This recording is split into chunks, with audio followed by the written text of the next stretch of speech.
Morning, guys. Morning, Key. How are you doing? Welcome to Math Monday, another rendition of Math Monday.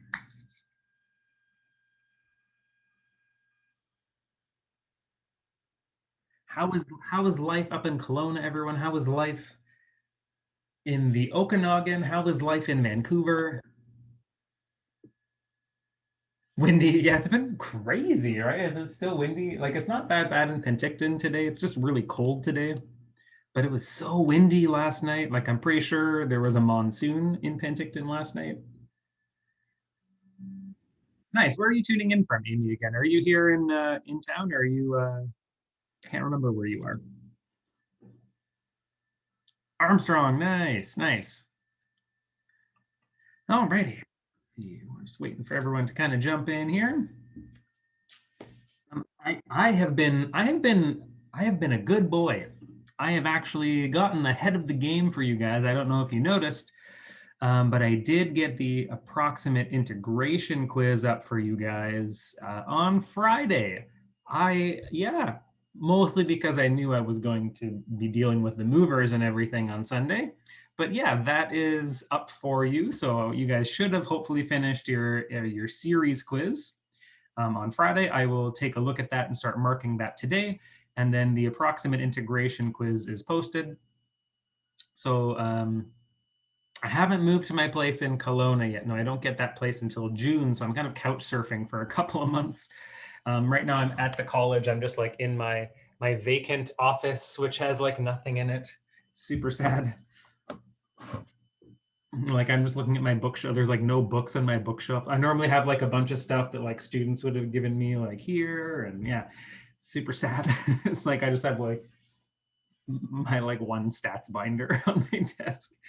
There are a couple people at the college. The college is still open on Penticton campus for the nursing students, and still open, I believe, for the trade students as well. They're just smaller class sizes. So I'm not the only person here, but I mean the only person in my office. So okay, so this is the quiz for the approximate integration stuff. So a couple multiple choice questions and then a couple short answer questions as well. So I want to make sure you guys have a little bit of practice with left and right endpoints, a little bit of practice with midpoints, and a little bit of practice with trapezoid and Simpson. You'll notice that 5 and 7 have what we call like randomization. It has the randomization stars. The randomization is just whether or not the question is going to ask you to use left endpoints or right endpoints, but it's the same question. So if you kind of work your way through this quiz and then you do both the left and right endpoint method for 5, one of those will be on the quiz. If you get to number 7 and you do both the trapezoid and the Simpsons rule, one of those will be on the quiz. But it'll be the same function, the same bounds and everything. And you're just going to get, I just don't want you to have to do both at this, you're only going to have to do one or the other. Damien, yes, yeah, I'll be hopefully teaching at the Kelowna campus starting in September. That's the deal anyway. That's the dealio. Hopefully that is still a go, still truthful, which would be pretty sweet. Hopefully I may even be able to sneak in a like second year course. You never know. Maybe second year calculus or algebra or something like that. That'd be fun. Okay, anything else? Please, algebra is my background. I would love to teach linear algebra. The word on the street, Amy, is that we will be back into face-to-face classes in the fall. That's the word that's the rumor. I mean, don't quote me on the rumor, but Bonnie Henry has sent a letter to us, and she's very hopeful that will be the case. So yeah, we're looking at kind of gearing up for face-to-face in the fall, provided no significant changes in how the vaccine's rolling out. All right, let's swap over. So I guess it's just that and kind of the usual, right? So kind of keep working away at the assignments as well. So both of your assignments, let's see. So the integration applications one is finished. So it'll just be that review. So you can start working at the review at your leisure. That's not due till the end of the semester. So you might want to push that off till after Easter. Whatever your preference is, if you want to get stuff done early, do it. If not, I don't care, as long as it's done by the end of classes. And I'll keep reminding you throughout April This question did come up in my other morning class. We will not have classes on Friday or Monday.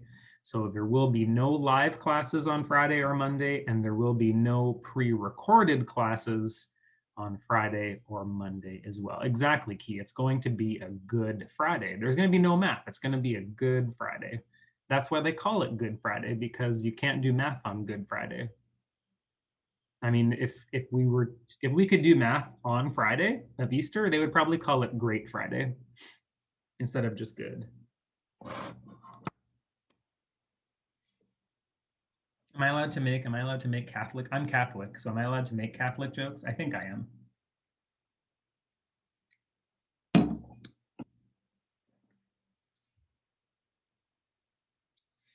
Okay, I think we are in good shape to get the ball rolling today. Today, I want to talk a little bit about series again. So we're going to move away from the approximate integration techniques that we saw using series.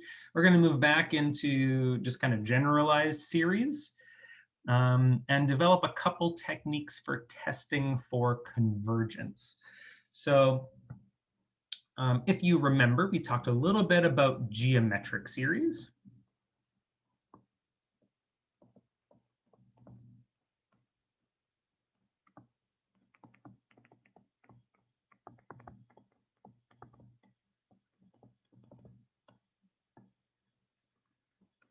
And we also talked a little bit about what we call telescoping series. So these are series where we have some positive terms and some negative terms, and they end up canceling each other out. And you have the capacity to figure out where the sum of that series goes. So these are two kind of special case scenarios. Geometric series are really nice. Telescoping series are very nice because it's actually possible for us to find the sum in most cases. So these are kind of, I would say, special case, really nice series.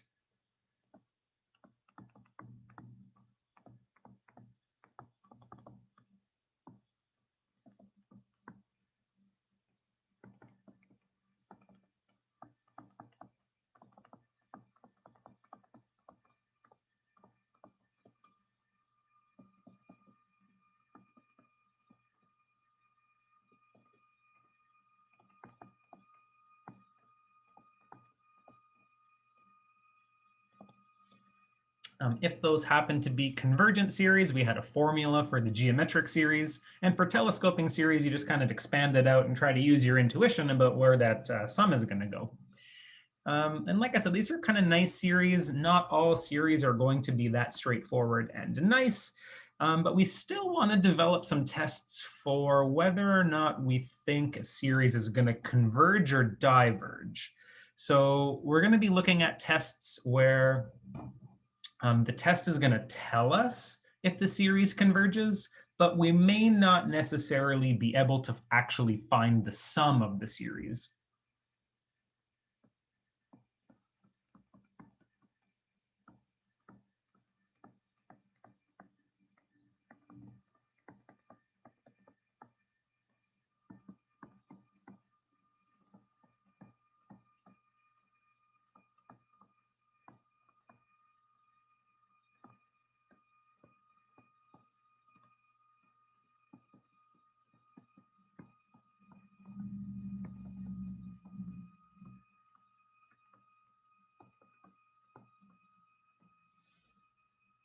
And so this is a very common technique that we use in analysis kinds of problems where it's where we're going to be using series. Typically, we don't care so much about the sum. We just care more about whether or not this thing actually converges or diverges.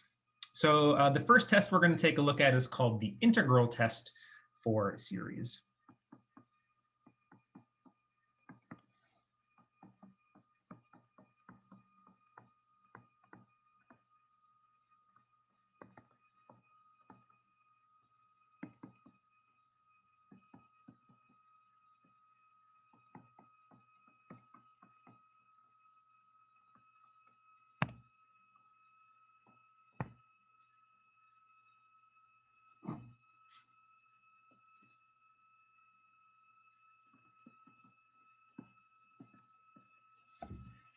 So I'm going to go through the conditions and the setup for the test.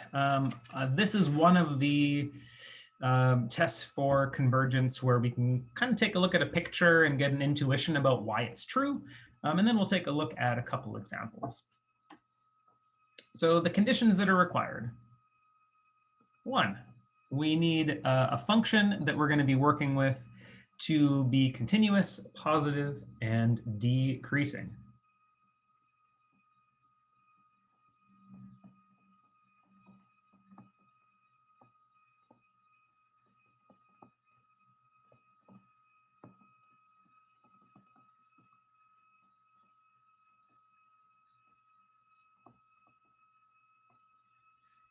So what we're going to be doing with the integral test, I'll set up and show you a picture in a moment, is we have n. So n is ranging through our positive integers. And we're going to be setting up a function that's going to basically match up with the terms of that series that we're looking at, just on integer numbers.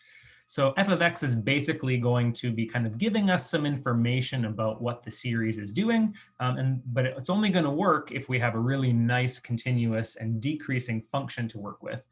The other stipulation is that the function always has to be positive, so it can't be oscillating back and forth between the positive and negative y-axis, essentially. The second condition is, of course, that our a sub n, which is going to be a term inside the series, needs to be equal to f of n for our integer values.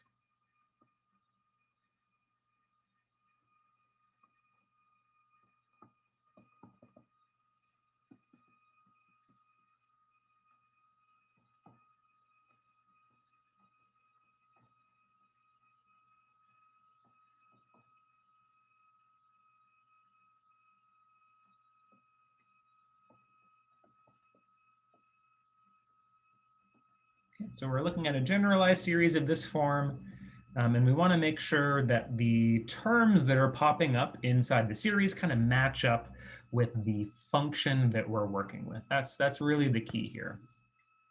Okay, so these things need to agree essentially just for the positive integers. So those are the 2 conditions that we require. This is how the test actually is going to go. We are going to evaluate an integral.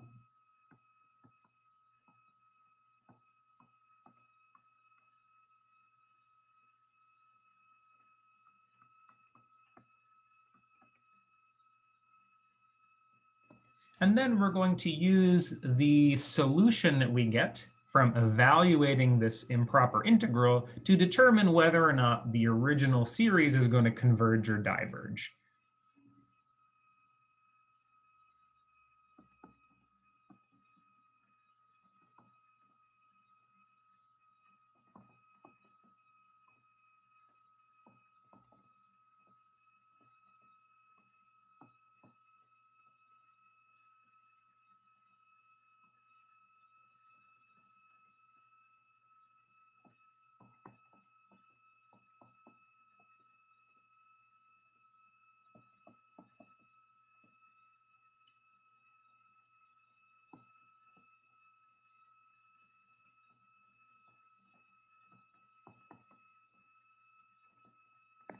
And then basically, by looking at this improper integral, it's going to do one of 2 things. Either the improper integral is going to converge, in which case I'll show you kind of why the series will converge as well, or that improper integral is going to diverge, in which case the series is going to diverge as well.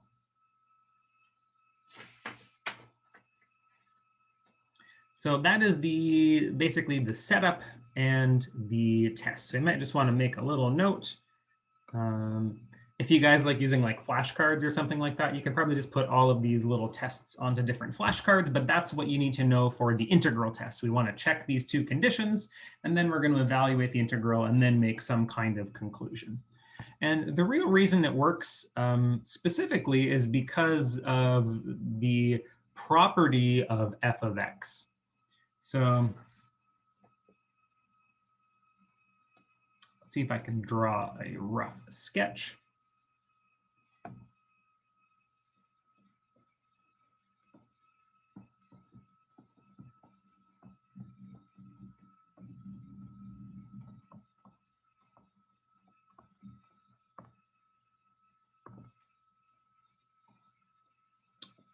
So draw your favorite continuous, positive, and decreasing function. There it is. There's my most favorite continuous, positive, and decreasing function.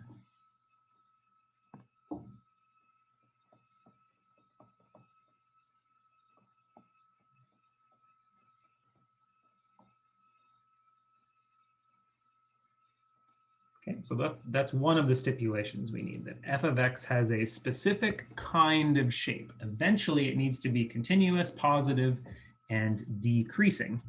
The other stipulation we need is that the series is going to match up with f of x at the integer values of x. So let's start putting down some integer numbers. Maybe just for the sake of ease, we'll start at the number 1 and then go to the number 2 and so on and so on. And then basically, if we head up top here, boom, boom, boom, boom, these are going to be what we get as outputs in the series. So f of 1 has to be equal to a sub 1, essentially. So this here, so we need f at 1 equal to a sub 1. We need f at 2 equal to a sub 2, and so on and so on.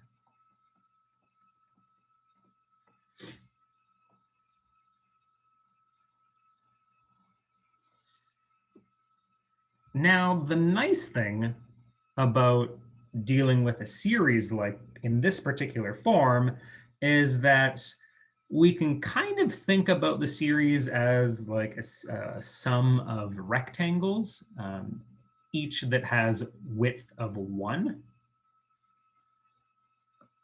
So I'm going to come back in red and I'm going to kind of draw out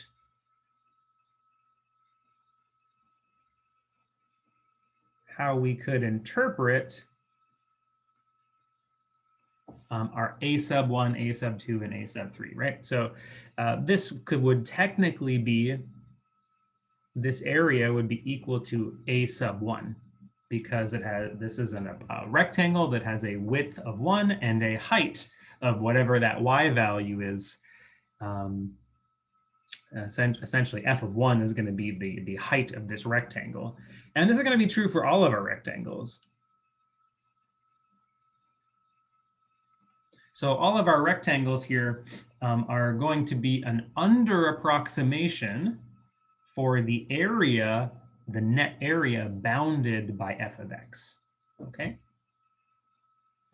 So that's essentially what happens. So kind of the key idea is that the series becomes a under approximation for the improper integral.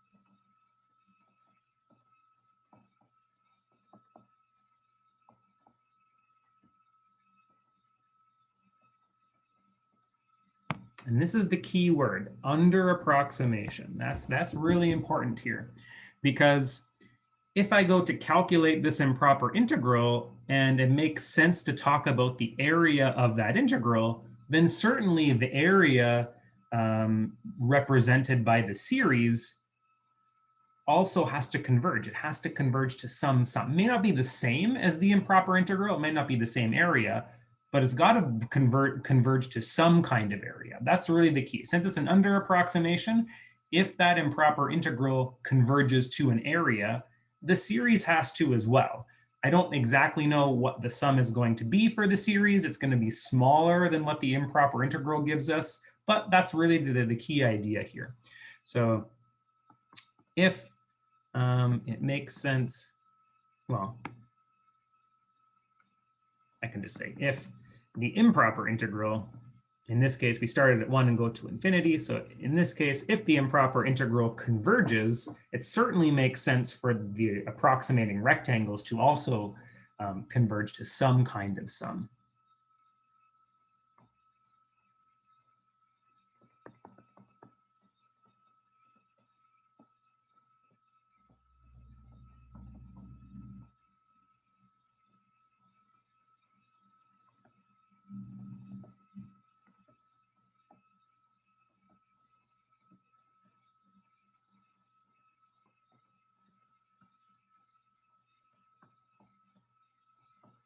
So hopefully that gives you kind of the idea. So the idea is all in the setup. That's why we have to set it up in a very particular way, just to kind of make sure that if the improper integral converges, I know that the sum of all these rectangles should converge too. It's going to converge to a number that's probably smaller than the area of the improper integral, but at least we know it converges. So one thing to note is that the area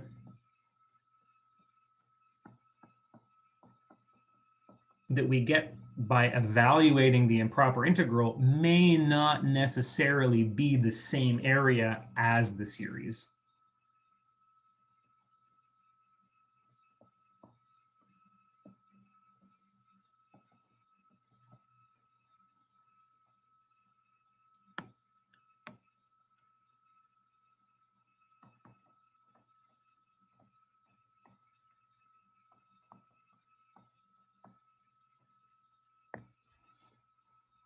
But the sum of the series, well, I have to be a little careful because the first rectangle is technically not part of the integral. So yeah, either way we go, we just want to make sure that, we're going to evaluate this improper integral, but what the number that we get here, we can't really associate that number with the series. It may not represent the true sum of the series, but it will tell us whether or not it converges, which is usually enough information.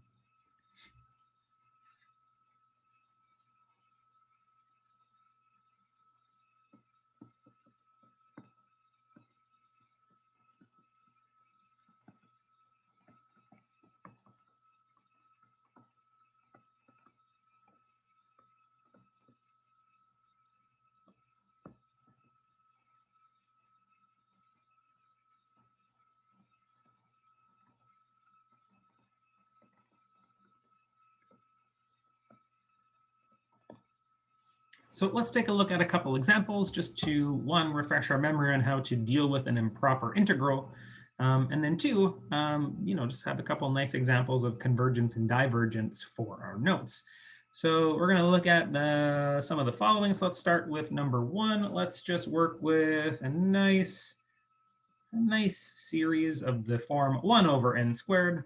And we're going to allow n to range from 1 to infinity.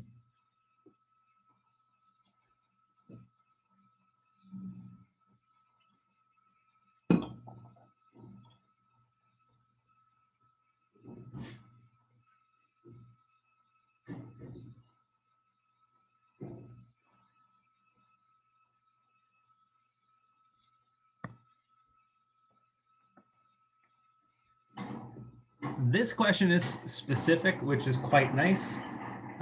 Sometimes when you're working with series, it's not obvious what kind of test to use. But I think on the final exam, if we want you to use the integral test, we're going to be very specific about it. So just kind of be on the lookout. Sometimes the question will give you an idea of what kind of test you need to use, and then you can kind of scroll into your notes and utilize your notes very quickly that way. So here we're going to look specifically at the integral test. So that means we want to set up a function that's going to look like a sub n. So this here is what we call a sub n. It's the formula for our series. And we want to set up a f of x. So let's take a look. Let's look at f of x equals 1 over x squared. So we're going to set it up to make it look like a sub n. And that way it's going to match up for the integer numbers. So that's taken care of.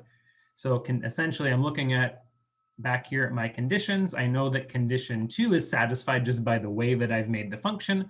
So I want to check that f of x is continuous, positive, and decreasing. So is it true that 1 over x squared is continuous? Yes. Is it true that it's a positive function? Yes, because it's always squared in the denominator. And is it true that this is always decreasing? Yes, because for larger values of x, this is going to be getting closer and closer to 0. So this is a continuous, positive, and decreasing function.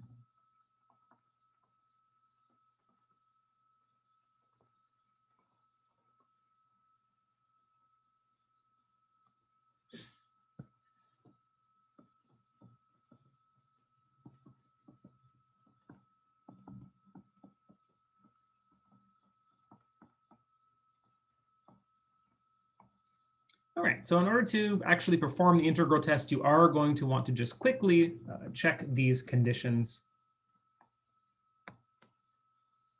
1 and 2, which we've done already. So yes, we know that our function is continuous, positive, decreasing. By the way we've set up the function, we know that it's going to agree on integer, positive integer values with our formula A sub n. So conditions are satisfied.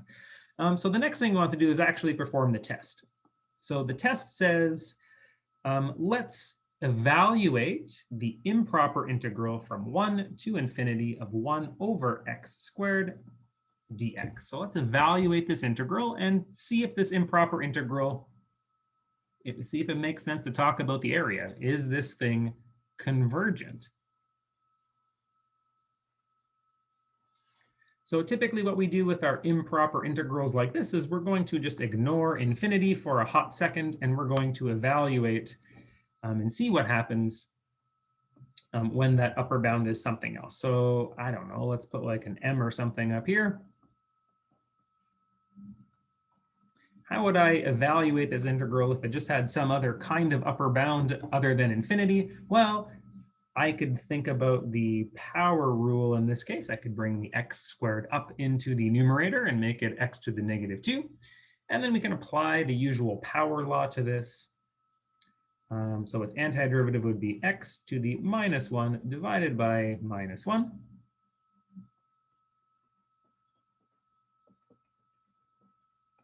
Since this is a definite integral, so it has bounds, we're not going to add our constant of integration, but we do need to evaluate this at the upper bound of m and then subtract the lower bound of 1. So I'm going to go ahead, I'm just going to rearrange this a little bit to get it into a little bit of a nicer form for us.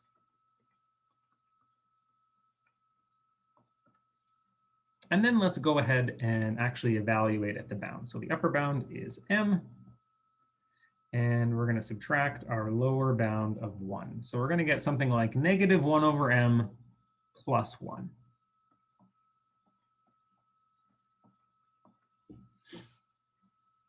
Now we know, if we kind of scroll back and take a look at the original improper integral, which is up here, we know that the upper bound should be getting bigger and bigger and bigger. So with this number that I have, -1 over m plus 1, what I want to do is I want to allow m to start getting large. I would like to take the limit as m tends towards infinity.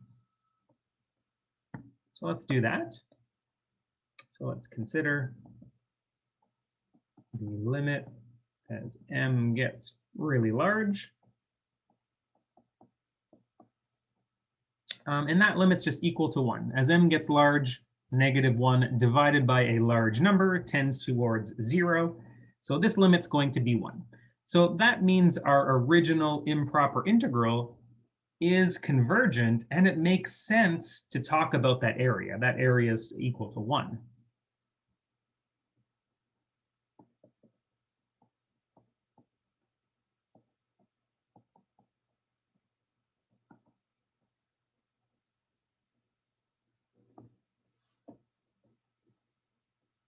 So that's the first part of the test. Now we need to take this conclusion that we got from evaluating the integral and apply it to the original series.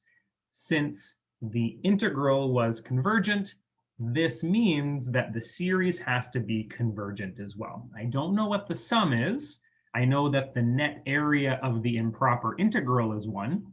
But that doesn't necessarily mean that the sum of the series has to be 1. All I know is that the series is convergent because the approximating rectangles are going to be stuck inside the region of 1 over x squared.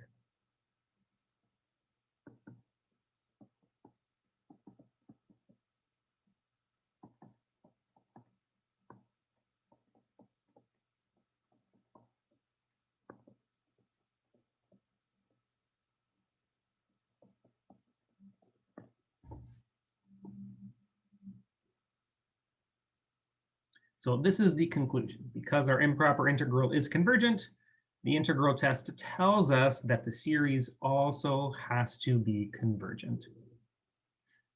And that's the best we got.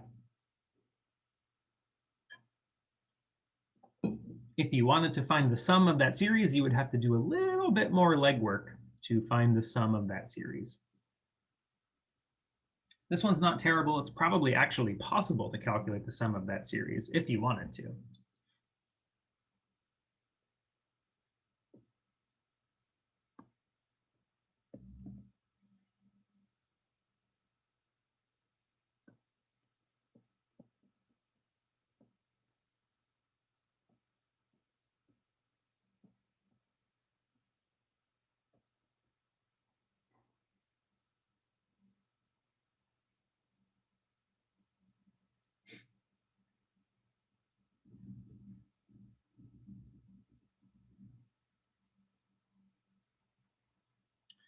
Okay, here is our second series we would like to do the integral test with, 1 over n times the natural logarithm of n, so n ln n.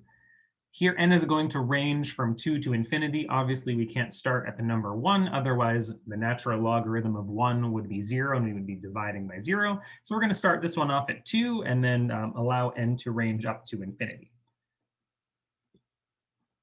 The bottom bound here is not a big deal. That bottom bound can really fluctuate in any integer value. It just changes the lower bound on your improper integral. It doesn't do much other than that.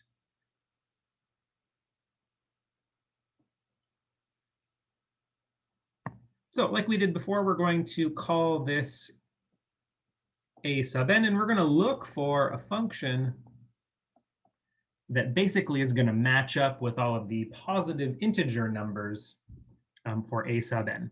So just converting all of the n's to x's creates us a continuous function that's going to match up on all of the integer values. And then we just have to check and make sure that this function is continuous, which it should be because we don't have division by 0 anywhere past 2. We want to make sure it's positive, and we want to make sure it's decreasing. So I still want to check those conditions.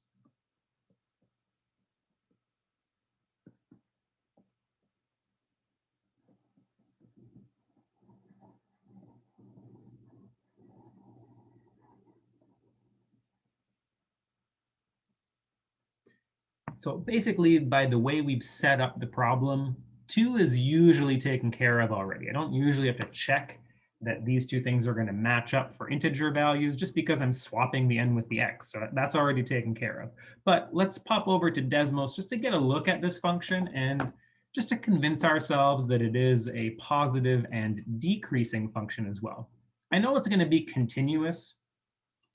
I'm not super worried about continuity because we're not dealing with its asymptotes. So here is that function. I will just move it over a little bit. And remember, we're starting at x is equal to 2. So we're starting here and kind of moving towards the right. So since I'm not dealing with either of its two asymptotes at 0 or at 1, this should be a nice continuous function on the interval we're working with.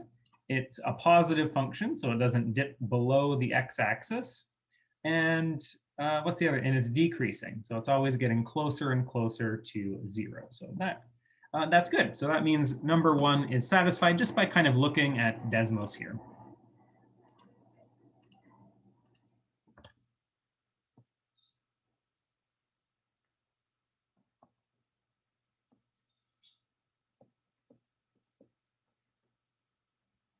So we just noticed that that is truthful as long as we're working on the interval from 2 to infinity, which is all we really need for this particular question.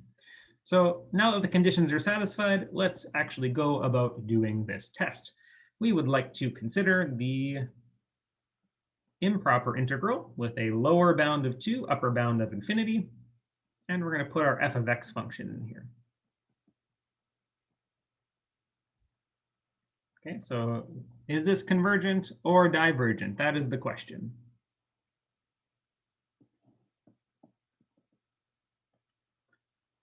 And so what we're going to do is we're going to consider a brand new integral, where instead of an upper bound of infinity, we're just going to put in some kind of parameter. I'm going to call it m.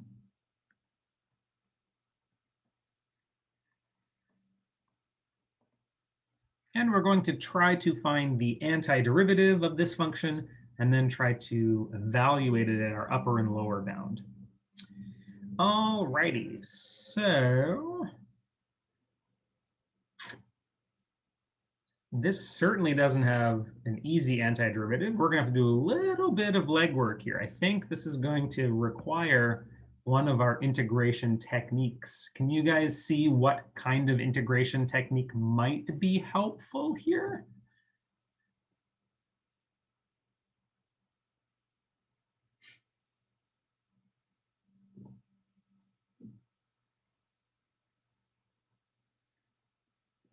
This looks like a substitution would be helpful. Yeah.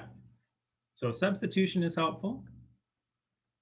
And if you're really good, you can tell me what that substitution is going to look like. So is there a function in the integrand whose derivative is also in the integrand?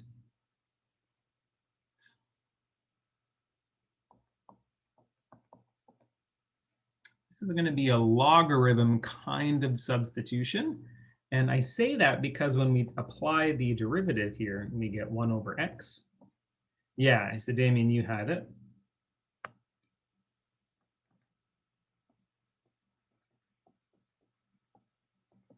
I know I feel like it's been a long while since we've had to do a u substitution. Holy moly. So yeah, we'll take the logarithm as the u substitution, find its derivative. Its derivative is 1 over x.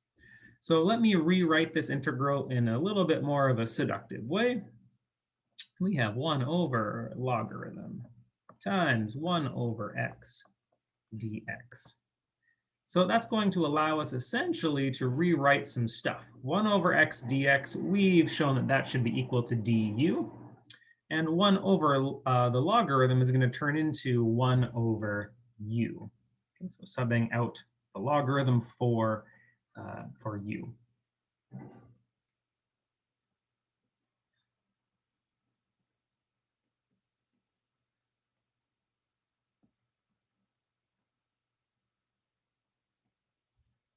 So making that substitution is nice because now we get a really pleasant kind of integral. This is going to require us to get an antiderivative that's equal to the natural logarithm of u. And remember, the bounds that I have here are actually x bounds. So I can't sub those bounds in yet. I still need to get the original function back in place of u. So this is going to be an awkward looking thing. It's going to be ln of x. But that's just the way the ball rolled on us here. So let's get the x back in. We get ln of x.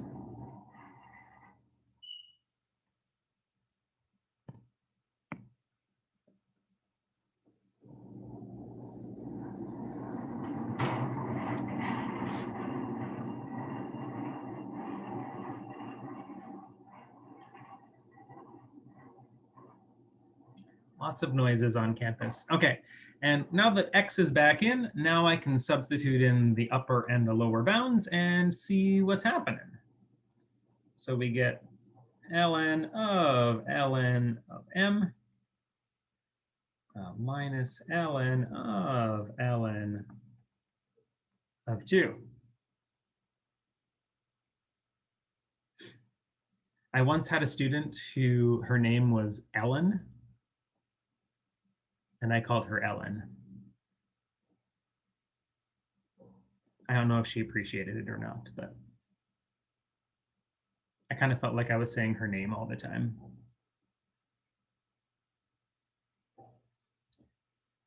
Now this over here is just some decimal number. I'm not super concerned about this, but what I am concerned about is where is this bit going as m gets really big?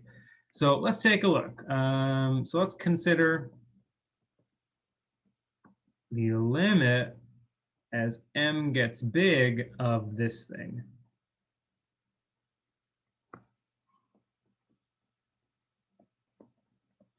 And like I said, the natural logarithm of the natural logarithm of 2 is not, who cares? That's just going to be some kind of decimal number. But what I really care about is that first bit.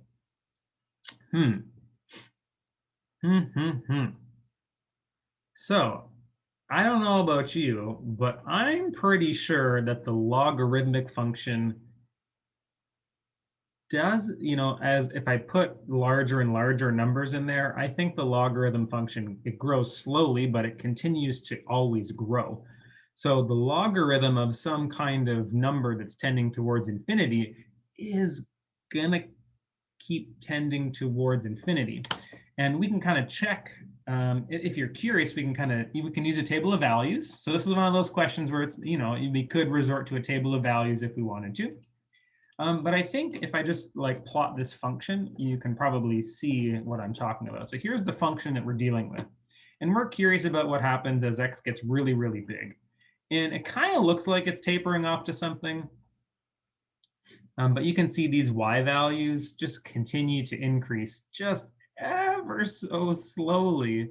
And they don't really tend towards anything as x gets really, really big. They just keep growing slowly and slowly and slowly. And yeah, they don't tend towards anything as x gets really, really big. So this is going to be a divergent kind of improper integral. This tends towards infinity. And that tends towards infinity because the natural logarithm of a large number, we think about that as an unbounded kind of thing. So that might be helpful to know here.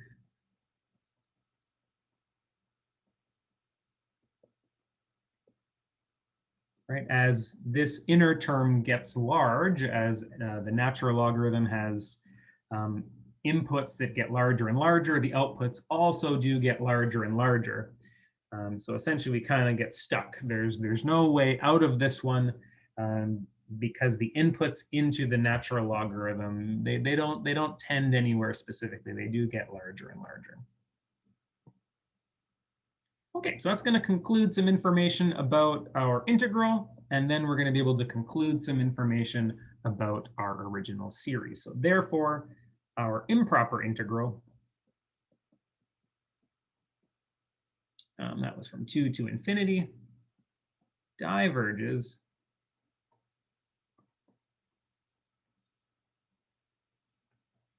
and because our improper integral diverges, that means our series is going to diverge as well.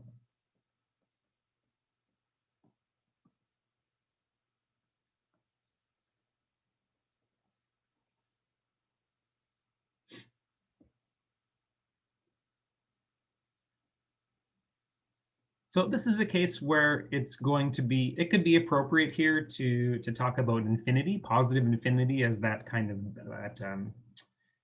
unboundedness, right? Like normally we would say it diverges to positive infinity for the integral. It's an unbounded kind of region. And the same would be true for your sum. This would be an unbounded sum, and it would tend towards positive infinity. So the more and more terms we add, to this sum, the closer and closer it is going to get to some larger and larger number. So yeah, we could associate positive infinity with both of these mathematical expressions if we wanted to let our reader know that it was a positive kind of unbounded situation.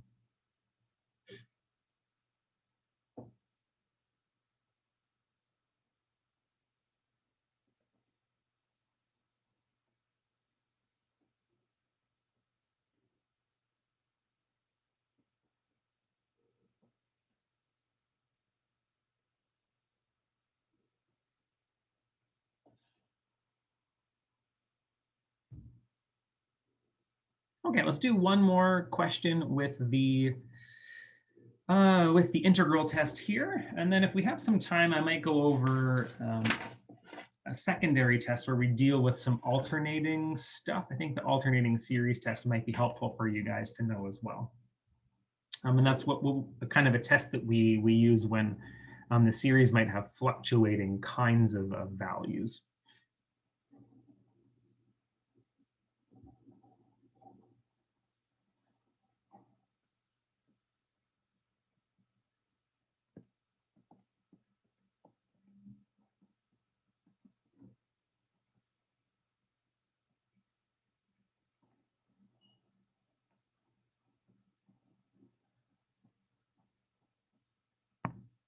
So if you know you're using the integral test, figure out what a sub n is. Here's a sub n. And let's create a function that's going to mimic a sub n so that we can integrate an improper integral. So our function here is going to be x times e to the negative x squared.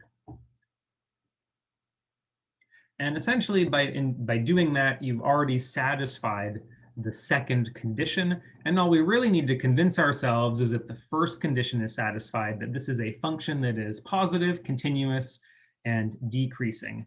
It's definitely continuous. I'm not worried about that because it doesn't have any singularities.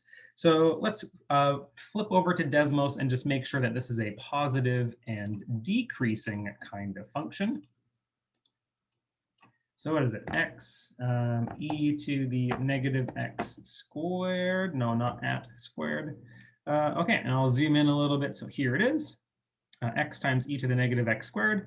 And we can see that it's not always going to be decreasing. In fact, it's increasing until it gets to its maximum here at about 0.707. But eventually it is decreasing. So it's going to be decreasing after its maximum. And that's what's important. So what's important is that it is eventually satisfying the conditions that we need it to. So this is a good example of, this function is actually negative, but it's negative in a region of the plane that we don't care about. It's negative for x values that are negative. We don't care about that. So I don't care about what's happening on this side of the y-axis. I really only care about what's happening on this side of the y-axis because I'm dealing with positive integer values.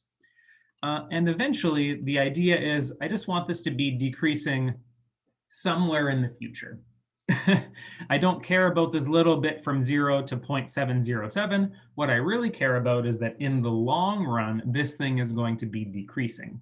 So what we're going to do basically is we're probably going to chop this off at like 1. And we're going to say, OK, let's just consider some stuff starting at 1, and then let's see what happens to the right-hand side of 1 and see if everything works out. So yeah, let's get this set up. I'll show you kind of how I might set this up. So let's make a note here. So true on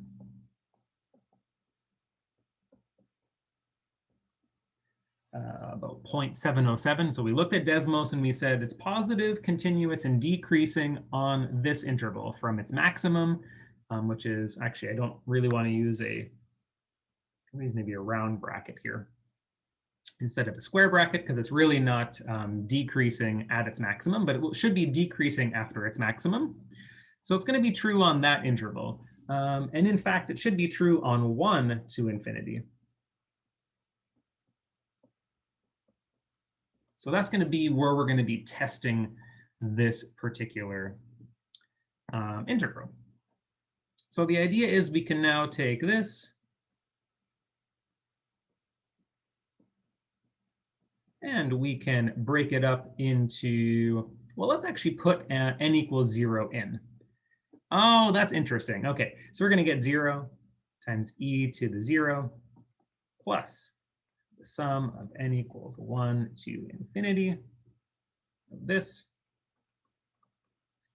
So kind of the idea is if there's a lower bound of the sum that you don't want and you want to change that lower bound, then just sub in the specific n values that you kind of want to get rid of. We know that we want this lower bound to be 1 because we know that we can use an improper integral with a lower bound of 1 for the conditions. So I just subbed in n equals 0 to kind of remove it from the lower bound. And then I'm going to test this new series that I get with that improper integral that matches up nicely with it. And we see that it's not really going to matter in the long run anyway, because when I sum in n equals 0, it's just going to give us 0. So that's equal to 0. So I can really just kind of move forward with my analysis with that lower bound and the improper integral being equal to 1 as well. I don't really have any concerns here. OK, so we're good now. We can now set up our test. We're going to evaluate an improper integral from 1 to infinity of the function x e to the negative x squared.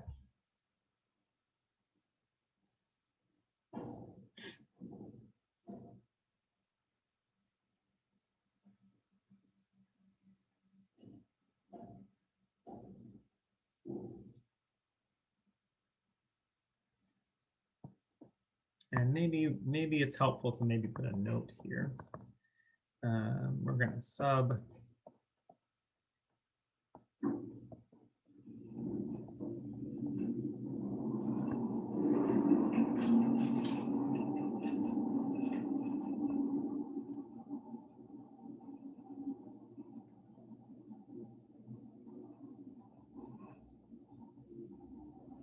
So really the idea of subbing in n equals 0 here is just to make sure that all of the lower bounds are going to match so that we can actually utilize the integral test properly. Okay, so that's just kind of a sneaky trick you can do to make sure that the lower bounds line up. Okay, so now we're in a good place to do this test. Let's consider an integral from, say, 1 to m or something like that.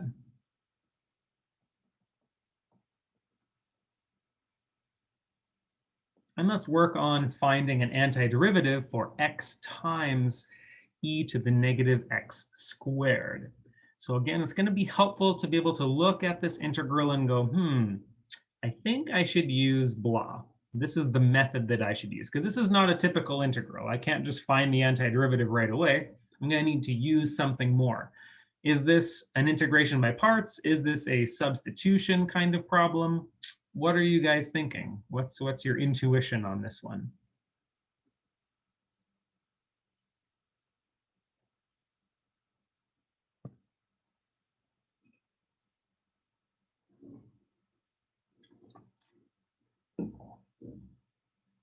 It's got to be one or the other, right? It's going to be substitution or it's going to be integration by parts.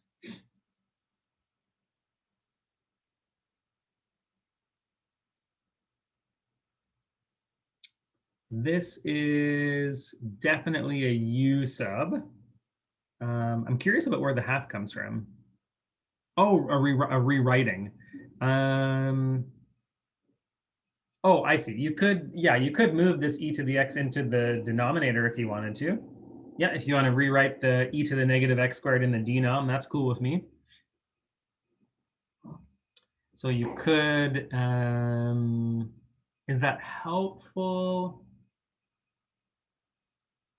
I'm not sure in the long run it's helpful, so I might leave it like this, even though it's kind of annoying. But the idea is you want to kind of get rid of this power. It's this power that's really annoying, so I can probably just get rid of it. Oh, I see where your 1/2 is coming from now. It's coming from taking the derivative here. Yeah, gotcha. So I'm going to take the power of the exponential to be negative x squared, take the derivative, which is du by dx, it's going to be negative 2x. And then, yeah, we're going to do that rearranging. Okay, I got you. I feel you now, Damien. I feel you. I got you. Okay. Bada boom. So we got this. And then we got the half coming down. So I need to, essentially, I'm going to keep the x and the dx. So we're going to get like a du over -2 kind of thing. So I think that's going to be a helpful substitution for us. Let's rewrite this just a little bit so that we have the following. And then we can kind of highlight some of the stuff. So this is going to become du over -2. This is going to become e to the u. And that's going to get us, yeah, that's going to get us into good shape here, I think, for what we need to do. So here's the substitution step, e to the u, du over -2. And then let's get that negative, yeah, let's pull out that -1/2.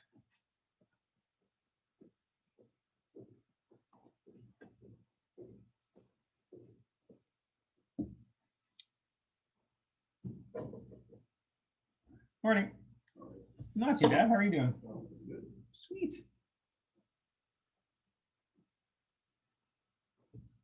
And now we're in a good shape to actually evaluate or find the antiderivative. We know that the antiderivative of e to the u should be itself.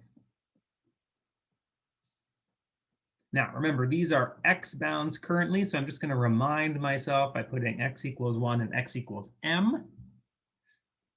Because I do need to get the x back into this expression. So we need to get a negative x squared back in.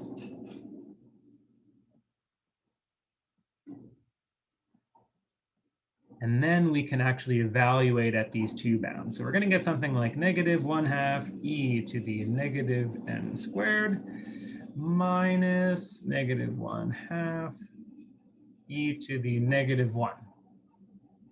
So not the nicest expression. I might decide to move some stuff around here and just make this, just tidy this up a little bit. So I'm going to tidy this expression up. Let's see, we got 2 e to the m squared, and this should be a plus maybe 1/2e or something like that. So this is just cleaned up just a little bit. Because what I eventually need to do is I need to evaluate a limit, right? And if I kind of clean it up right now, I can hopefully deal with that limit a little bit easier. So let's consider the limit as m gets really big of the following thing.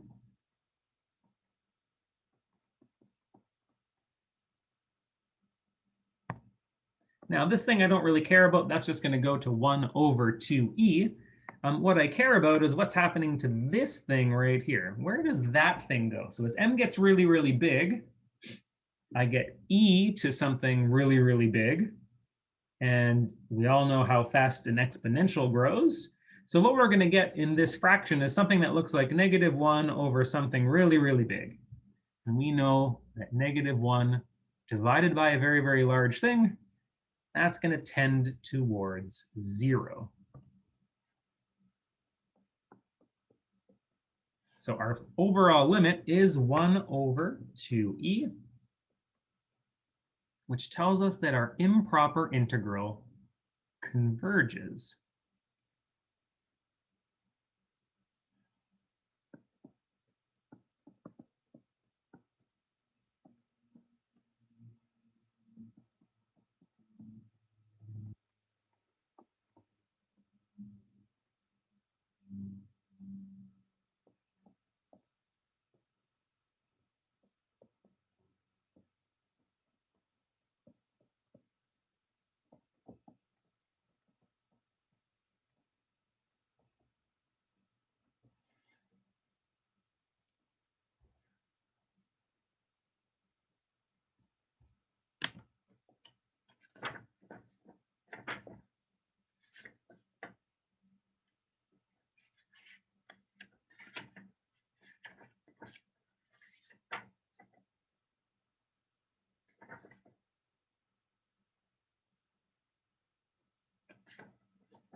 Okay, I need to check something. I want to make sure that we have enough time. I think our last day of classes is on the 16th.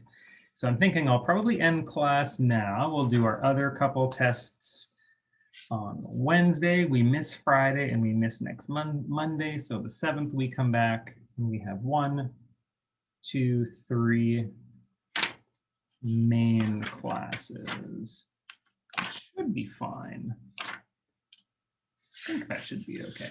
So yeah, I think we're in a good place to finish off class. We'll finish off just a little bit early today, give you guys a little bit of extra time to tidy some stuff up if you need to. We're going to deal with our other major tests for convergence on Wednesday. Remember that there is no class Friday, there is no class Monday, so that means after Wednesday's class, it'll be a week. And I've put the due date for the quiz, the approximate integration quiz. I put the due date on Monday. So it's not technically due until the 5th of April, just in case you guys had Easter plans with family or something like that. So I did give a little bit of extra buffer time for this next. There's no class on both Friday and Monday. Yes, the college is technically closed, so I will not be giving you a pre-recorded lesson, and I will not be hosting a live class on Monday. That I don't know what your other professors are doing. You should check in with your other professors to see what their expectation is of you over Easter. But I would like you to have a relaxing Easter. So if you get your quiz done early on approximate integration, I'll see you. Yeah, I'll see you after Easter's over, kind of thing. I will see you Wednesday, though. We will have a live class on Wednesday. Yeah, you're welcome, guys. No worries.